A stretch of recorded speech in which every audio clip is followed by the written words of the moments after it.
Namaskar, Madam. I thank you and my leader, Mamata Banerjee, for giving me an opportunity to speak today.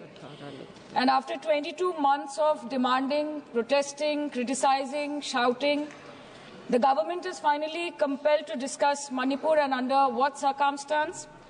When democracy is officially dead in a state of this largest democracy. They are forced to debate on Manipur today because President's rule has been imposed in the state of Manipur. Madam, Manipur के मुद्दे पर पिछले 22 महीनों में विपक्ष ने लगातार सवाल उठाए। कभी चर्चा ना होने पर हमने वॉकआउट किया, तो कभी मकर द्वार पे धरना दिया। लेकिन हमें सबसे ज्यादा उम्मीद जिनसे थी हमारे आदरणीय प्रधानमंत्री जी, ना उनके मन में मणिपुर के लिए कोई जज्बा दिखा और ना ही उनके बातों में मणिपुर का कोई जिक्र उठा। 600 दिनों से ऊपर चल रही एथनिक वायलेंस मैडम, 240 से ऊपर मणिपुर के भाई और बहनों की मौत, 1500 से ज्यादा जख्मी लोग, more than 5,600 arms, 6.5 lakhs rounds of ammunition looted from police armories, करीबन 68,000 इंटरनल डिस्प्लेसमेंट, 13,000 से ज्यादा स्ट्रक्चरल डैमेज, कई लापता लोगों की डायरी, लगातार दहशत की खबरें। फिर भी सरकार ने अपनी चुप्पी मणिपुर पर नहीं तोड़ी। Madam, in the past 22 months, every individual has taken to the streets of Manipur protesting and demanding peace. The apex student body of the Northeast staged a protest against the Prime Minister and the Home Minister for their failure to handle the crisis. The Indigenous Tribal Leaders Forum, the Kuki Front, organized a mass rally alleging that the central agencies were cherry-picking in order to appease the majority community at the expense of the minorities. Madam, कल तक Meitei community के महिलाओं ने protest stage किया और home minister को अर्ज किया कि आप जाएं और मणिपुर में शांति लाएं। अध्यक्ष महोदय, कम्युनिटी चाहे कोई भी हो, मणिपुर के लोग हमारे अपने लोग हैं और हम आपसे बस यही कहना चाहते हैं कि whether you like this fact or not, Manipur इस देश का ही हिस्सा है। मैम, 550 से ज्यादा civil society organisations, retired bureaucrats, police officers, activists, lawyers, filmmakers, journalists, academics, writers, they had to unitedly issue a public statement urging the Honorable Prime Minister to speak out about the ongoing ethnic violence in Manipur. But there was pin-drop silence from the Prime Minister's end. और जब वो पहली बार बोले तो उन्होंने मणिपुर के अब के हालात के लिए कांग्रेस की तब की सरकार को कोसा, जबकि मणिपुर में डबल इंजन उन्हीं की चल रही थी। Sir, only a few empty words were spoken by the Prime Minister and not even a single substantial step was taken by the central government to handle the Manipur crisis. It was the widespread reporting of this shameful incident of public humiliation of 2 tribal women which led to the judicial intervention of the Supreme Court demanding accountability from the state government. And unfortunately, the United Nations too raised alarms about the blatant abuse of human rights in Manipur, citing reports of extrajudicial killing and sexual violence. What is the point? What is the point? What is the point of discussing Manipur, madam? What is the point of discussing the budget of Manipur? Manipur has experienced higher inflation rates every month since violence broke out in the state. 70% of Manipur lives in the villages with a monthly inflation rate of 10 to 12%, the highest inflation among all states in the country. Youth employment in Manipur is at 23%. मंत्री जी, मणिपुर पर इसी सदन में बार बार बातें रखी गई, नहीं रखी गई, रखी स्पीच रखी गई, गलत बात है। और गृह मंत्री जी भी, प्रधानमंत्री जी भी अपने भाषण के क्रम में वहां की स्थिति को बड़ी स्पष्टता के साथ रखे हैं। इस तरह के बयान करके, गुमराह करके अराजक स्थिति पैदा करने के लिए जो मणिपुर शांति की ओर बिल्कुल बढ़ चुका है, उसके लिए सदन में इस तरह से क्यों बोला जा रहा है Modi? Budget for healthcare slashed by 23% and 11.5%, and budget for education slashed by 17% and 5.6% in the past 2 years. Budget for nutrition has been cut by 25%. Social security spending for tribal communities have seen a massive cut of 47%. And price rise is bleeding every family dry, no matter what their ethnicity be. What has the Manipur budget demands of grant proposed for reducing inflation and ease supply chain for the network of the state? Approx 6,164 children between 6 months to 6 years, 2,638 adolescent girls, 232 pregnant women, 753 lactating mothers are currently living across 325 camps in Manipur.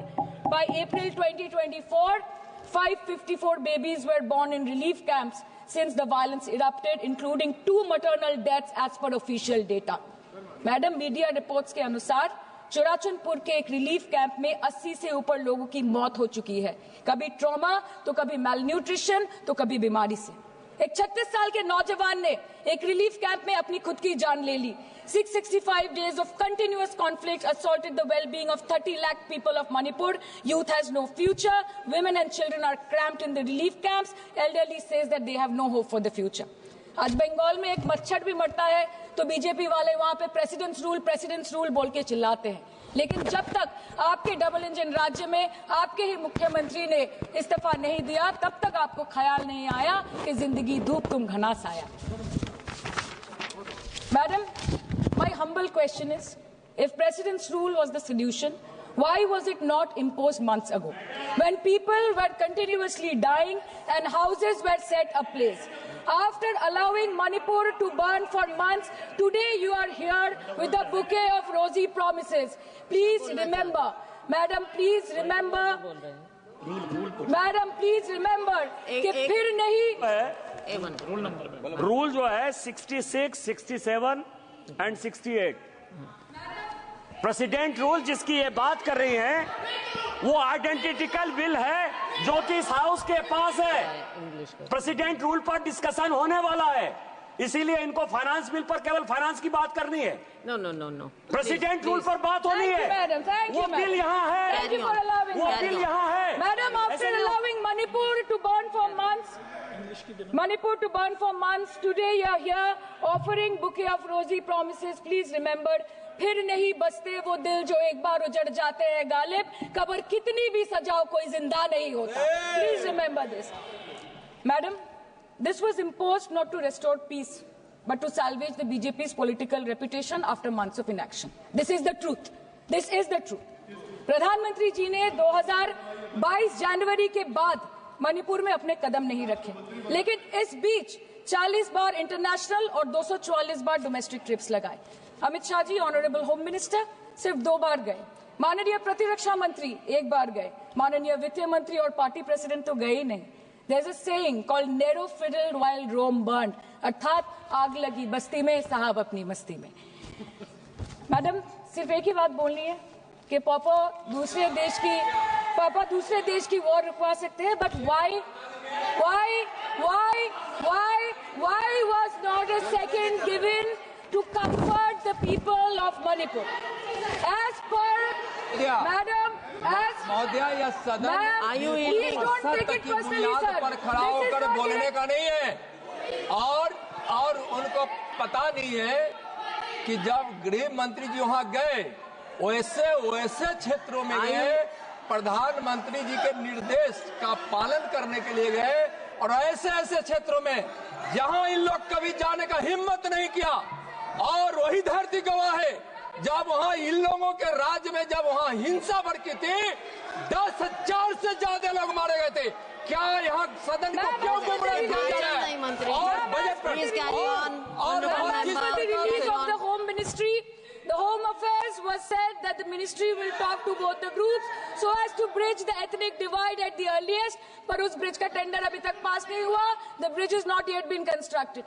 Mr. Shah visited Manipur on 29th May 2023 and constituted a peace committee under the chairpersonship of Governor of Manipur, but there has been no development since. बाद में देखा गया that the governor को जबरदस्ती वहां से हटा दिया गया because she echoed the voice of the people of Manipur saying that Manipur के लोग दुखी है, मणिपुर के लोग अपसेट है। उन्होंने सिर्फ मांगा था कि प्रधानमंत्री एक बार आए और उनसे मिले। इसमें इतनी गलत बात कुछ नहीं है madam. Is this the reason why the government always shies away from discussion and debate? The truth is double engine ran over the people of Manipur. The double engine, your double engine ran over the people of Manipur.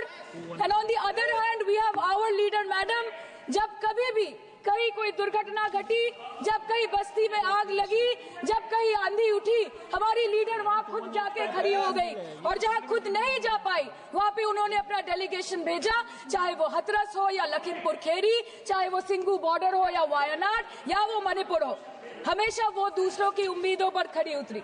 इसलिए हम गर्व के साथ बोलते हैं, हम गर्व के साथ बोलते हैं, हम गर्व के साथ बोलते हैं कि ये बीजेपी समस्या है, ये बीजेपी समस्या है और दीदी समाधान है।